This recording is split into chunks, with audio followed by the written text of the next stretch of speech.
I always believed that family bonds should be built on mutual recognition and appreciation for each person's efforts. That belief has been with me since I was a child, listening to my grandparents recount stories of how they earned every square foot of the land they lived on. The beach house was the ultimate symbol of that legacy, a seaside haven that bore witness to decades of laughter, heated arguments, and reconciliations. I will never forget when my grandfather, holding my small hand in his weathered one, pointed towards the horizon and said, "One day, all of this will be preserved by those who truly care about our history." I believed him. More than that, I embraced that mission as my own, never imagining that years later this promise would become the centerpiece of the biggest disappointment of my life. I grew up surrounded by those wooden walls creaking in the wind, watching the ocean salt gradually erode the light blue paint that my grandmother insisted on renewing every summer. Even after they were gone, I kept visiting that place, though each trip grew more painful as I witnessed the gradual neglect taking hold. The house that once vibrated with life now whispered only memories through its loose boards and windows that no longer closed completely. It was during one of those visits, after an unusually harsh winter, that I discovered the roof partially collapsed near the porch. I stood there, feeling the fine rain seeping through the gaps and soaking the floor where our family had often dined together. Something inside me broke at that moment, as though that piece of ceiling was the final barrier between cherished memories and total oblivion. "I can't let this happen," I murmured to myself as I photographed every damaged corner, every crack, every piece of our history on the brink of crumbling. My smartphone captured the images while my mind silently stored promises. On my drive back to the city, now a bustling metropolis in modern America, I called 3 different contractors. I didn't consult the family or ask for permission. After all, who else had shown any concern for that place over the years? My younger brother, James, was far too busy building his meteoric career to care about sentimentalities, as he dismissed any tie to the past. I began the renovation. On a spring Sunday, armed only with a clipboard filled with notes and a budget that would drain all my savings and leave me in debt for at least 2 years. An emotional investment, I explained to the bank manager, who looked at me with that typical expression of disbelief, wondering why anyone would sacrifice so much for a house that wasn't even legally in my name yet. "Are you sure you want to proceed without titling the property in your name first?" he asked, adjusting his glasses in a futile attempt to look more serious. "I'm sure that those who truly care recognize its value," I replied, echoing the words my grandfather had spoken so many times. Little did I know that the universe had its own ironic twist ready for me. For 6 months, I divided my life between the job that paid my bills and the renovation that fed my soul. I learned about restoring old woodwork, waterproofing techniques for seaside homes, and installing ventilation systems to battle constant humidity. Every decision was documented, every receipt carefully filed in a folder that grew in weight just as much as my bank account thinned. I remember spending countless nights researching how to preserve the original character of the house while modernizing it. Issues I never imagined would feature in my repertoire became obsessions. What type of marine varnish would best protect the windows without altering the wood's original tone? How can the foundations be reinforced without compromising the structure my grandfather built with his own hands? My hands, once used only to type on a computer keyboard and sign documents, now bore calluses and small cuts. On weekends, I worked alongside the hired professionals, not to cut costs, but out of an almost spiritual need to imprint my sweat onto every inch of that restoration. James showed up just once throughout the process. He arrived on a sunny Saturday, driving his imported car and wearing sunglasses he never took off, even as he stepped into the half-finished, dimly lit house. "Wow, you really are taking this seriously," he commented offhand, glancing superficially at the room while avoiding the sawdust that blanketed part of the floor. "Dad said you were spending all your savings here, but I didn't imagine it would be so intense." "Someone had to do something," I replied, trying not to let his condescending tone get under my skin. "Another few winters and there'd be nothing left to restore." He shrugged, a gesture carrying all the indifference that had wounded me since childhood. "At least it'll make a great spot for family reunions, assuming you still want to share after all this work." He laughed, as if he'd made a brilliant joke. At that moment, I should have sensed the warning, the use of the word share, when in reality the house hadn't yet found an official owner. But I was too busy stripping old paint from a door frame to catch the underlying implication forecasting our future. The renovation was complete at the beginning of the following summer. My grandparents' beach house was reborn, retaining its soul while gaining the resilience to weather time's relentless assault. The light blue of the exterior walls shone once more against the sky. The windows now opened and closed smoothly, and the musty odor was replaced by a subtle aroma of treated wood and ocean breeze. I organized a modest reopening celebration. Nothing extravagant, just a barbecue for family and a few close friends who had witnessed my dedication to the project. I assembled an album of before and after photos, documenting every stage of the transformation. I was genuinely proud of the outcome, not merely for the reclaimed beauty, but for the meaning behind every choice I had made. That day, my father gave a short speech, a glass of wine in hand, his eyes glistening as he stared into the horizon, beyond the restored porch. "Your grandfather would be proud," he said, resting his hand on my shoulder. "You brought our history back to life." Those words, in that specific moment, felt enough, the validation I hadn't known I was desperately seeking. For weeks after the renovation, I visited the house frequently, often alone, to admire the results of my work and reconnect with the memories those walls held. It was during one of those solitary visits that I received a call from the family attorney. My grandparents had left a will, and finally, after years since both had passed, the official division of their estate was to take place. A family meeting was scheduled for the end of that week at my father's home. I arrived at the meeting with a folder containing all the receipts from the renovation. Not that I expected an immediate reimbursement. I just believed it was fair for my investment to be considered in the division. After all, I had transformed a rundown property into a home of value, one meant to be appreciated for generations to come. That evening, the dining room in my father's house had never felt so confining. The attorney, a man with graying hair and a monotone voice, read the document with a formality that made every word land heavier. Urban properties, investments, items of sentimental value, each was announced, followed by the name of its new owner. When it came to the mention of the beach house, I felt my heart race. There was an implicit logic in the situation that seemed self-evident.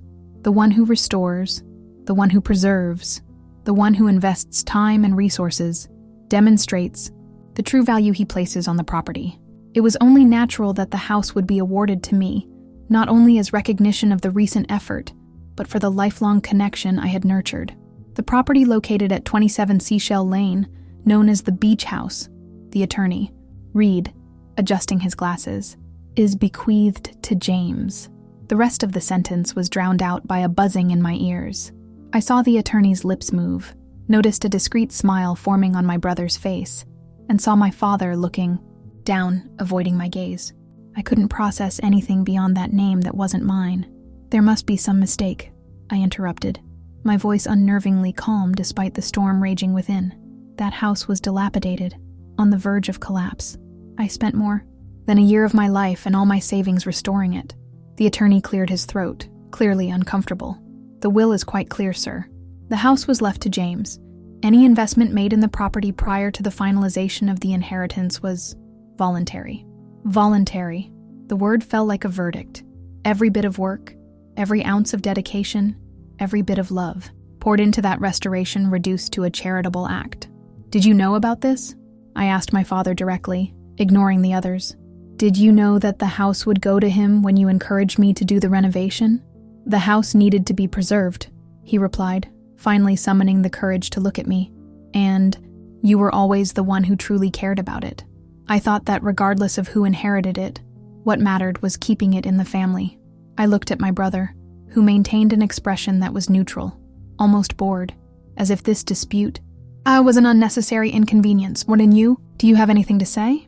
James sighed, adjusting himself in the chair. "Look, I appreciate all the work you did. Really, the house looks amazing. But the will was made by our grandparents. There's no way to change it now." At that moment, a bitter laugh escaped my lips. It wasn't a laugh of joy, but more the sound of absurdity becoming tangible. "I appreciate the work, as if I had merely changed a light bulb or mowed the lawn. I rebuilt that house from the ground up, James. Every board, every shingle, every detail was crafted to honor the memory of our grandparents. And I'm sure you didn't do it expecting anything in return," our father interjected clumsily, in an attempt to ease the tension. "You did it out of love for our family's history, Family history, a history that now treated me not as a rightful heir, but as an overcommitted contractor. I left that meeting carrying my folder of receipts untouched and a weight on my chest that no words could properly describe. I drove straight to the beach, parking in front of the house that now officially belonged to my brother. I sat on the sand, watching the moon reflect over the ocean as the waves marked the rhythm of the tears I finally allowed to fall. The pain of injustice mingled with the sensation of having been deceived. How hadn't I seen that I was being used? How hadn't I questioned our father's enthusiasm about the renovation, when he probably already knew the contents of the will? The hurt turned into anger, and anger into a clarity I had never experienced before. I spent the entire night there, letting the sea wash away not only my tears but also my complacency. When the sun began to break over the horizon, a decision was already made in my mind. I wouldn't remain just a victim in this story. If my dedication wasn't recognized as a right to ownership, it must be recognized as an investment to be reimbursed. In the following days, I meticulously organized all documentation from the renovation. Every receipt, every service contract, every bank transfer was cataloged and totaled. The overall amount was significant, not merely in money, but representing the opportunity cost of having funneled all my resources into something that now benefited someone else. I hired a lawyer specializing in civil and family law. In our first meeting, he examined my documentation with an expression that oscillated between admiration for my thoroughness and disbelief at the situation. "You have a solid case for reimbursement," he concluded after several hours. "Legal precedents favor those who invest in someone else's property in good faith, especially when the property has appreciated significantly." "And what if I wanted to claim the property itself?" I asked, not yet ready to let go of my claim to the house. He removed his glasses and rubbed his tired eyes. "That would be a more complicated battle, with reduced odds of success. The will is a strong document.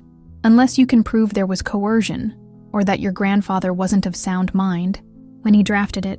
"He was lucid," I admitted, recalling my grandfather's final years. "Stubborn as ever, but fully aware.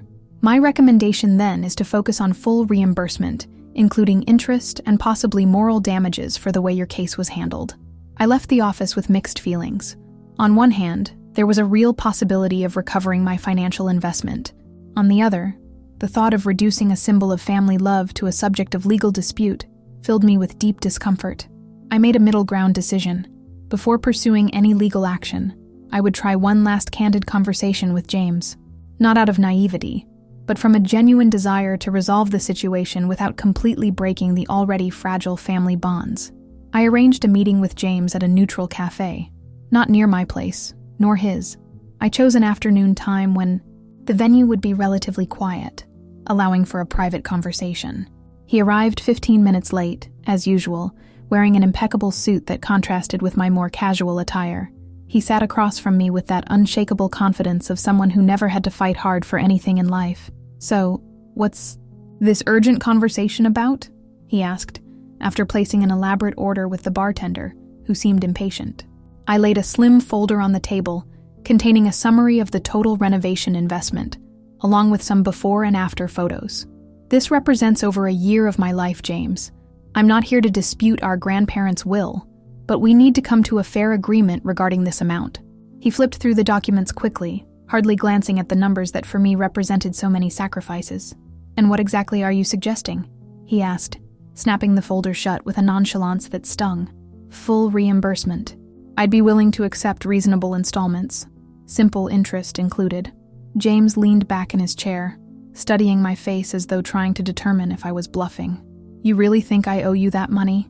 You chose to renovate on your own, without consulting anyone.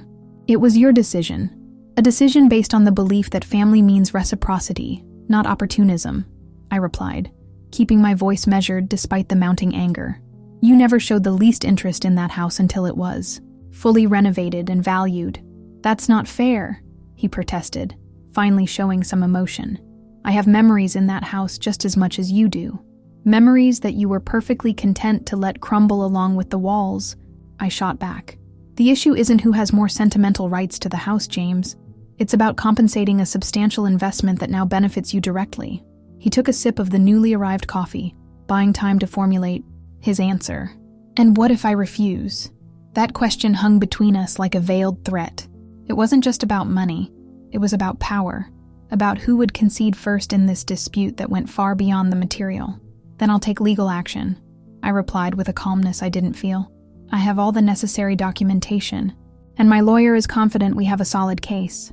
I'd prefer to settle this between us, but I won't back down if necessary. For the first time since we sat down, I noticed a crack in my brother's indifference. A flicker of concern flashed across his eyes before he quickly resumed his usual composure. You'd really go through with it? Turn a family matter into a public lawsuit? The irony is that you seem more worried about public exposure than about the principle of justice itself, I observed. But to answer your question, yes, I would. Not out of revenge, but for my own self-respect. We sat in silence for a few moments, the ambient noise of the cafe filling the space between us. Finally, James picked up the folder again and examined the numbers with more careful attention. I'll think it over and talk to my accountant, he finally said. I'll give you an answer by next week. I nodded, knowing that even that small concession was a victory. As I left the cafe, I felt a weight partially lift from my shoulders.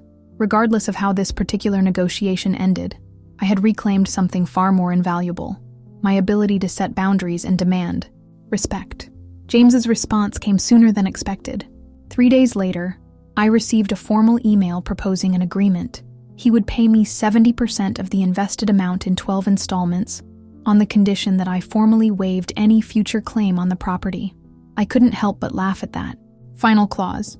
It was so typical of my brother to try to convert a moral obligation into his generous offering.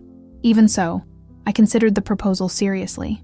70% wasn't the full amount, but it represented a significant sum that would allow me to recoup much of my investment without enduring the hassle of litigation. After consulting with my lawyer, I made a counterproposal. I would accept the 70%, but in 6 installments instead of 12, and with an additional 10% as an acknowledgement of the property's increased market value. After all, my work had clearly boosted its worth. To my surprise, James accepted almost immediately. Perhaps he truly feared the publicity of a lawsuit. Or maybe deep down, he recognized the fairness of my claim. We signed the settlement on a rainy Friday in my lawyer's office. The transaction was swift and formal, leaving no room for emotional outbursts or dramatic reconciliations. In the end, we shook hands like polite strangers finalizing a business deal. "Enjoy the house," I said, as I tucked away my copy of the contract. "It deserves to be lived in, not just owned." James gave a slight nod and looked away. "You're always welcome to visit.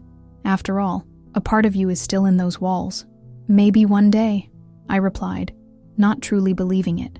In the months that followed, I used the money from the settlement to start a long-postponed personal project, building my own beach house in a different location, a quieter, less trendy spot that was just as special, a place that would be entirely mine from the foundation up, constructed not under the weight of family tradition, but with the lightness of writing my own story. During that process, I realized that the true inheritance from our grandparents was never in the physical house they loved so dearly, but in the values they tried to pass on to us: perseverance, honesty, hard work, and respect for the past while building a future. The house I renovated for my brother will always remain a part of my story, a necessary chapter that taught me about boundaries, fairness, and, most importantly, the importance of valuing my own work. I do not regret dedicating so much of myself to that restoration. Every hour invested, every decision taken, every problem solved, contributed to the person I am today. Occasionally, I hear updates on how James is using the house. I learned that he has added a hot tub and a state-of-the-art sound system. Curiously, these changes no longer stir discomfort or injustice in me. The house is his now, to transform according to his own vision.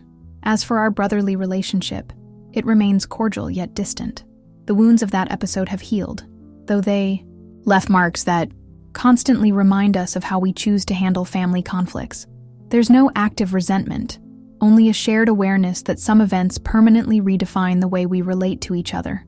At the last family gathering, ironically held in the beach house that was once the subject of our dispute, I observed with an almost anthropological detachment how family dynamics remain the same despite new settings.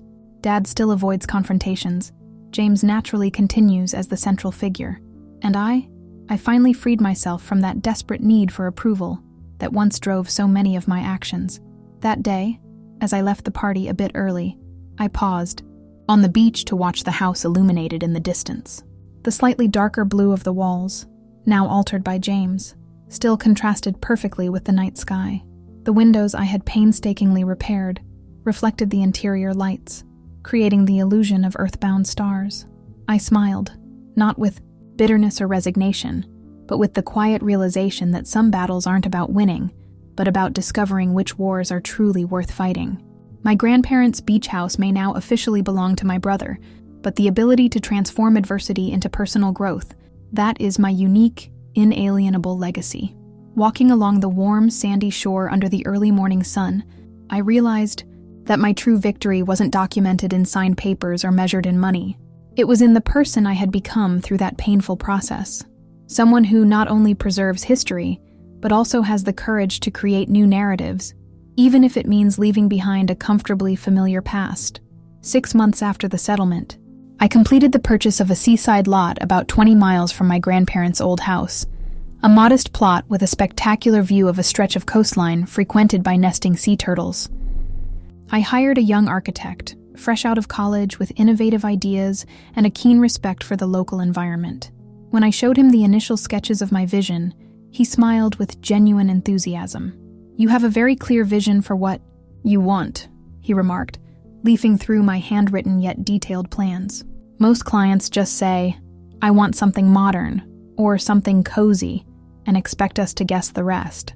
I've learned that the value of a space is in the details you choose yourself," I replied, amazed at the wisdom that my painful experience had bestowed upon me. I supervised each stage of constructing my new home, but in a different way. I wasn't rebuilding the past or trying to preserve someone else's memories. I was creating something new, a space to tell my own story from here on out. Every decision, from the layout of the rooms to the choice of materials, carried not the weight of tradition, but the lightness of authenticity. One particularly hot afternoon, when the foundations were set and the first walls had begun to rise, I received an unexpected message from James, a photo of our old grandparents' house, now his, with a short caption, "Thinking about painting it green. What do you think?" I stared at my phone screen for several minutes, trying to decipher the meaning behind that gesture. Was it a genuine attempt at reconciliation? A polite way to say he was improving on what I'd done? Or merely an unconscious need for validation? I replied simply, "It's your house now. The color should reflect who you are, not who I or our grandparents were." He didn't reply immediately. The next day, a short message came. "You're right.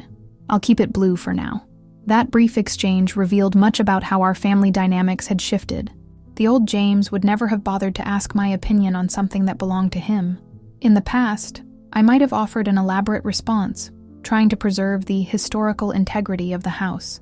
But now, we were both seeking a new equilibrium in our sibling relationship. Sometime later, Dad visited me while my new house was halfway complete. We walked around the lot, between unfinished stairwells and walls yet to be plastered.